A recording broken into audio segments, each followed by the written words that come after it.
Gaming mice have never been better. These days, priorities are clear. Crisp switches, featherweight designs, smooth glides, and shapes tailored to personal preference. The market's really matured, and with the industry going towards lower weight and niche shapes, it's a great time to be an epic gamer.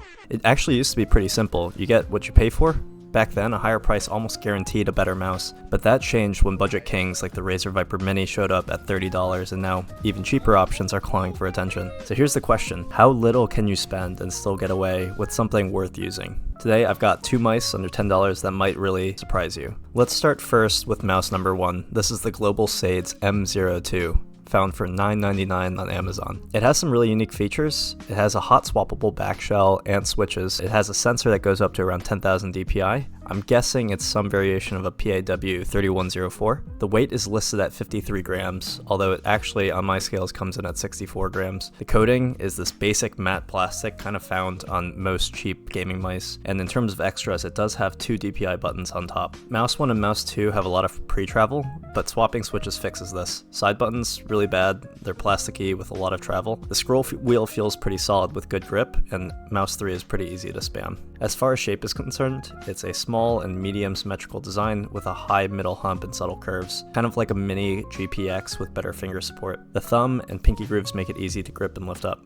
A few extras: it also comes with a dongle storage and also dyed fake sub PTFE feet. They're usable but not really all that great. The other mouse I found is the Uhuru WM09, found for $8.79 on Amazon. The name seems to indicate that I'm being set up for failure when I game with this thing, but that's beside the point. Specs wise, it's actually extremely impressive. It's a sub $10 mouse with a PAW 3395 sensor, which goes up to 26,000 dpi. The weight is listed at 68 grams. When I subbed out the stock skates for dot skates, the weight comes in on my scale at about 67 grams. The coating's actually a little bit different than the Global Sades mouse. It actually features this glossy matte mix. It's kind of grippy, but also fingerprint prone. The switches use KLGM 8.0s. They're really easy to mod for pre-travel, out with masking tape, and that's actually the reason why I opened up the mouse and took off the stock skates. As far as additional buttons, it does have a raised DPI button. There's actually a pretty decent feel to this, but it's really bad for accidental clicks if you're prone to certain issues like that. The side buttons are pretty solid, and then again, those KLGM 8.0s actually feel pretty good after tuning with masking tape. Shape is also very similar. It feels like a scaled down GPX. It's slightly bigger than the Global Sades mouse, but still compact. It has gentle comfort grooves and a mild side flaring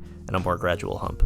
As far as extras, similar to the Global Sades mouse, there actually is a space for dongle storage on the mouse, which is always appreciated. Again, as we had covered before, there's that extra top button, and it has some usable stock feet as well, although of course I subbed mine out for AliExpress dot skates. Now, to get a better feel for these mice, I do want to try them out in-game, and I also want to give them a try in some aim lab scenarios as well, and we'll see which performs better. They know I'm giving them the smoke. You didn't let me knife him! Somebody steal his ace, bro. Dude, somebody steal it. What the Jesus fucking Christ! So I just got done testing these mice out in name labs, and the results were pretty shocking. In grid shot, the Uhuru mouse had actually averaged a 90,496 score, whereas the Global Sades mouse had averaged an 85,771 score. For 6 shot, which is more precision based, the Uhuru mouse averaged 109,482, and the Global Sades mouse averaged 102,900. In both scenarios, the Uhuru mouse actually wins by just over 5% in grid shot and then over 6% in 6 shot. So the numbers speak for themselves. From a pure numbers perspective, the Uhuru wipes the floor with the Global Sades mouse. I actually think this is due to the better sensor, not necessarily a shape issue. But overall, I mean, both of these mice are shockingly capable for under $10, and I think it's pretty impressive where we're at in the market. The Uhuru takes the crown for me. It has a better sensor, cleaner clicks after tuning, and it's a slightly more comfortable shape, at least in my opinion. And the takeaway, you really don't need to spend over $100 to get a great gaming mouse, but if you're willing to do a little tinkering, sub $10 mice can absolutely hold their own.